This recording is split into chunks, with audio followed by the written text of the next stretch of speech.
recevoir la gloire de Dieu. Tu viens à l'église pour déposer la gloire de Dieu qui est en toi.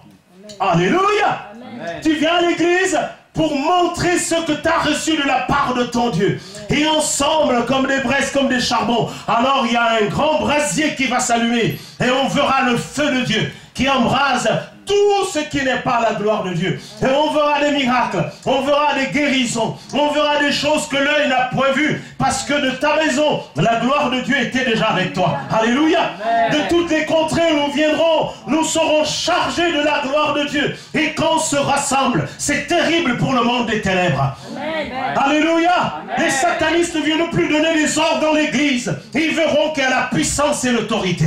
Amen. Et on nous dit, bien-aimés, pour résister dans l'assemblée des justes, bien-aimés, il faut être en accord avec la parole de Dieu. Alléluia. Amen. Le méchant ne résiste pas dans l'assemblée des justes. C'est quand on arrive à ce statut où la gloire de Dieu nous remplit. Parce que nous sommes la dernière maison de Dieu. Dis à ton voisin, c'est toi la dernière maison de Dieu. Amen. Quand on construit les bâtiments pour faire le culte, ça c'est même pour nous seulement. Mais Dieu, c'est toi qui veut. Amen. Donne-lui un gratte-ciel de 20 étages, c'est peu importe. Son meilleur gratte-ciel, c'est toi. Amen. Alléluia. Amen. Son palais, c'est toi. C'est là qu'il vient habiter. Lisez l'Ancien Testament, vous allez voir tous les ustensiles qui étaient en or. Dis à ton voisin, c'est en toi ces ustensiles-là désormais. C'est pas à Jérusalem. Vous voyez tous ces ustensiles en or pour servir Dieu. Désormais, tout ça y est en nous. Bien-aimés, nous n'avons pas de raison de manquer de quoi que ce soit. Dieu est venu habiter en nous. Amen. Alléluia. Amen. Nous n'avons plus de raison de pleurnicher. Dieu a changé de domicile. Il est venu maintenant habiter chez moi. Dis à ton voisin, c'est chez moi qu'il habite. Je ne sais pas pour toi. Ouais. C'est chez moi. Alléluia. Dieu habite chez moi. Amen. Oh, merci Seigneur parce que tu as choisi d'habiter chez moi. Quel privilège que Dieu se déplace de son beau ciel pour venir habiter chez le commun des mortels. Nous ne sommes plus les communs des mortels parce que nous avons la vie éternelle à nous désormais. Nous ne sommes plus les simples communs des mortels. Et cet homme qui a dit à Jésus, mais dis-moi quel est le plus grand commandement. J'ai dit, ok, tu aimeras le Seigneur ton Dieu de toute ton âme, de toute ta force, de toute ta pensée. C'est le premier. Mais en plus, je te donne un autre, c'est que tu aimeras ton prochain comme toi-même. Et il conclut en disant, tu vois ce que je viens de te dire là? Tu n'as pas besoin d'avoir toute la connaissance de la parole de Dieu. Si tu connais cette partie-là, alors tu as reçu tout ce dont Dieu a besoin que tu fasses. Amen. Amen. Vous voyez toute la difficulté qu'ils avaient dans l'Ancien Testament d'offrir un sacrifice le matin, un midi, un le soir, un pigeon, un poulet, un bœuf. C'était compliqué. Jésus dit, moi je te donne celui qui résume tout. Vous avez déjà vu un écrivain qui est capable de résumer en 2 phrases 60 livres? 66. Amen. 66 livres résumés en quelques phrases. Il dit, tu aimes l'Éternel ton Dieu, mais en plus, tu aimes ton prochain comme toi-même. Il dit, si tu fais ça, pour moi ça me suffit. Oh. Amen. Il dit, j'ai même pas besoin que tu déplaces des montagnes entre-temps. J'ai même pas besoin que tu deviennes l'homme le plus riche. Mais si tu me fais ça, ça me suffit largement. Tu as accompli toute la loi. Souvent, devant la parole de Dieu, on se dit, mais comment on va faire pour y arriver? Je n'ai pas de possibilité pour y arriver. Il dit, tu peux y arriver, mon gars. Aime Dieu et aime ton prochain. Tu viens de faire toute la loi et même y compris tous les prophètes. Regardez tous les prophètes comme Isaïe, tous les autres là. Il dit, ça c'est rien. Quand tu as fait ça, c'est bon pour moi. Tu es en accord avec la parole de Dieu. Toute la loi, tu viens de l'accomplir. Tous les prophètes, tu viens d'accepter ce qu'ils ont révélé.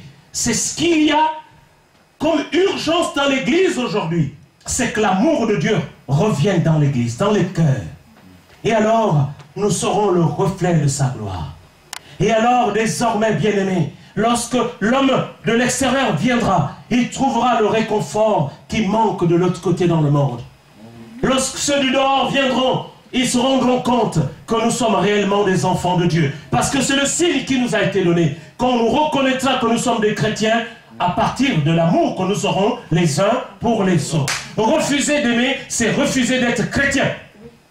Alléluia. Amen. Refuser d'aimer son prochain Tu n'es plus chrétien depuis longtemps, depuis Kalakala, comme on dit chez moi. Cherche un autre titre, cherche un autre qualificatif, mais un chrétien, c'est celui qui aime Dieu, mais aussi aime son prochain, et tu viens d'accomplir toute la loi. Et quand, imaginez que c'est difficile d'accomplir toute la loi. On nous donne la possibilité d'accomplir toute la loi en un clin d'œil. Et si toute la loi est accomplie, c'est-à-dire que tu es en règle avec le Seigneur, voici un moyen pour se mettre en règle avec Dieu, vite fait. Je me mets en règle avec mon Dieu, qu'est-ce qu'il fait? Les églises de cieux qui étaient fermées s'ouvrent automatiquement. Alléluia. Il se passe des miracles dans l'église parce que nous sommes en accord avec la loi à partir d'un principe, d'un résumé que Jésus a fait de toute la parole de Dieu. À partir de ce moment, les aveugles voient, les sourds entendent, les paralytiques marchent parce que nous sommes en accord avec toute la parole de Dieu. Rien que par ces quelques versets. Alléluia. Amen. Regardez toutes ces années d'institut théologique. Je n'ai rien contre ça. Mais si ça pouvait enseigner les gens ce principe-là, au sortir de là, quel feu, quelle puissance. Qu'est-ce qu'on nous bourre la tête avec beaucoup de choses, alors que l'essentiel se trouve dans ce verset. Et c'est Jésus qui l'a dit. Hein. Il dit, je sais que l'homme n'est pas capable de tout comprendre. Je vous fais une synthèse, un résumé. Et c'est le meilleur celui-là. Aimer Dieu et aimer son prochain. À partir de là, nous devenons le reflet de la gloire de Dieu. À partir de là, nous ne sommes plus n'importe qui. Nous avons tout compris. Alléluia. Amen. Nous avons tout compris. On peut faire tout le reste si on n'a pas accompli ça. J'ai déjà Matthieu 6:33 nous dit une merveilleuse affaire. Vous allez le voir chez vous. Il dit ceci, cherchez premièrement le royaume et la justice de Dieu. Voici le royaume et la justice de Dieu. Amen. Amen. Le voici là. Dis à ton voisin, c'est ça le royaume. Mais les clés du royaume sont là. Quelque chose qui te permet d'accomplir toute la loi, mais c'est le royaume est là. Quelque chose qui te permet de résumer, c'est-à-dire Dieu vient nous faciliter la vie. La mort de Jésus a été quand même quelque chose de merveilleux. Hein? Il n'y a pas un autre événement aussi glorieux que la mort et la résurrection de Jésus. Il descend sur la terre pour nous montrer que vous vous fatiguez beaucoup pour rien les gars. Arrêtez avec les moutons et les cabris. Je vous donne ceci. Beaucoup sont encore dans les cabris et les moutons. Moi, je choisis d'aimer Dieu de tout mon cœur, de toute ma force et de toute ma pensée. Amen. Et aimer mon semblable comme moi-même. Il dit, tu as résumé la loi, tu es un champion de toute catégorie. Amen. Alléluia. Amen. Mais ce qui est merveilleux, voyez-vous, hein, là où le diable a tendu le piège aux chrétiens, c'est qu'au lieu d'exécuter, il dit, aimez-moi. Aimez-moi, s'il vous plaît. Je cherche quelqu'un qui va m'aimer. Non, on dit, c'est toi qui dois aimer l'autre. Amen. Amen. Frère, tu fais ça. Sœur, si chacun de nous se met à faire ça, à un moment donné, il va avoir une certaine dynamique. Il va avoir une onction spéciale dans la salle. Et Dieu libère toute son énergie. Tout devient possible. Il n'y a plus rien qui peut arrêter la puissance de Dieu. Il n'y a plus rien qui peut empêcher la Dieu d'agir. Parce qu'on a accompli toute la loi. Et même les prophètes. Et le cœur de Dieu se réjouit de voir que son Église a accepté ce commandement qui est le résumé de toute sa parole. Ça, c'est merveilleux. Hein? Amen. Amen. C'est une bonne raison, celle-là. C'est un objectif à suivre, celui-là. Lorsqu'on l'a atteint, le reste devient facile. Quand tu pries les malades, ben ils sont guéris. Alléluia. Amen. Si tu demandes quelque chose à Dieu, il te répond parce que tu es en accord avec la parole de Dieu. C'est le seul moyen que Dieu nous a laissé pour nous accorder rapidement avec Dieu sans avoir une grande connaissance. C'est gratuit. Comme on dit chez moi, c'est cadeau. Et bien aimé, il y a une chose qui est merveilleuse. Le troisième point que je vais maintenant m'entretenir avec vous, c'est être un sujet de joie pour Dieu. Sommes-nous un sujet de joie pour Dieu? Les parents aiment bien les enfants quand même qui leur facilitent la vie, n'est-ce pas? Hein? Amen? Amen. Josiane en sait quelque chose. Mais si tu as affaire à des enfants qui te cassent les pieds, quand même tu revois un peu les choses, quoi.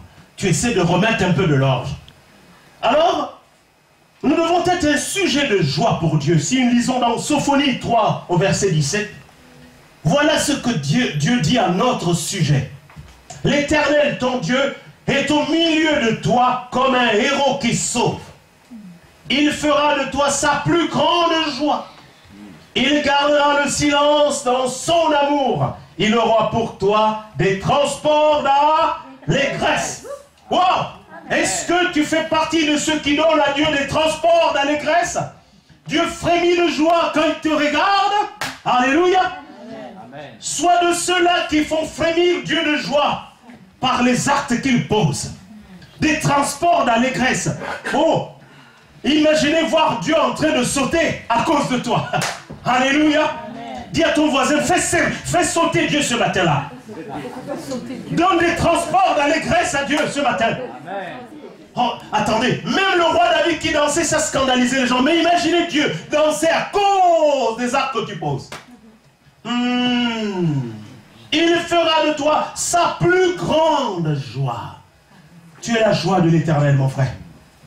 Tu es la joie de l'Éternel, ma soeur. Amen. Alléluia. Amen. Tu es la joie de l'Éternel, ma soeur, mon frère. Nous sommes la joie de l'Éternel. Avançons avec lui parce que non, la seule joie de Dieu, c'est son peuple. Oui. Alléluia. Amen. Vous avez vu le tas de fardeau qui est dans le cœur de Dieu au sujet du monde? Sa seule joie, c'est son Église. Donnons cette joie à Dieu. Alléluia. Amen. Mettons pour Dieu en place des transports d'allégresse, qu'il puisse se réjouir en rentrant dans son Église. Il est triste au sujet du monde qui va à la perdition, mais au sujet de son Église, accordons-lui un peu de joie. Amen. Accordons à Dieu un peu de joie. Amen. Église de Jésus-Christ, alléluia. Amen. Dieu a besoin d'être dans la joie. Oui, ah mais c'est important pour nous. Il faut qu'il soit dans la joie pour qu'il puisse bénir son Église. Qu'est-ce qui fait qu'il n'y a plus beaucoup de choses dans l'Église? Dieu n'a qu'un cœur triste, il ne peut pas faire grand-chose. Donnons-lui d'être dans la joie. Amen. Il bénira. Donnons-lui d'être dans la joie. Il guérira. Donnons-lui d'être dans la joie. Alléluia. Amen. Les mariages vont se multiplier. Donnons-lui d'être dans la joie. Il nous donnera des enfants sur les stériles. Alléluia. Donnons-lui des transports d'allégresse. Et il va circuler comme sur les rails pour aller nous bénir. Alléluia. Amen. Les transports d'allégresse. Imaginez les rails avec un TGV qui roule. Et la bénédiction ne tarde plus. Parce qu'il va à grande vitesse sur les transports d'allégresse. Alléluia. Oh Jésus.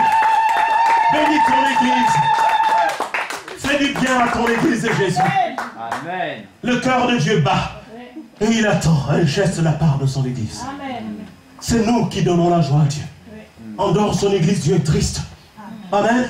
C'est le seul lieu où il peut se réjouir un temps soit peu. Et quand il regarde le monde, c'est des pleurs simplement. Voilà pourquoi nous intercédons ensemble pour soutenir ce qu'il y a comme fardeau dans le cœur de Dieu. Les fardeaux de Dieu deviennent notre fardeau. Mais pour autant, qu'on lui procure la joie par notre propre témoignage. Amen. Dieu soit loué. Amen. Que son nom soit élevé.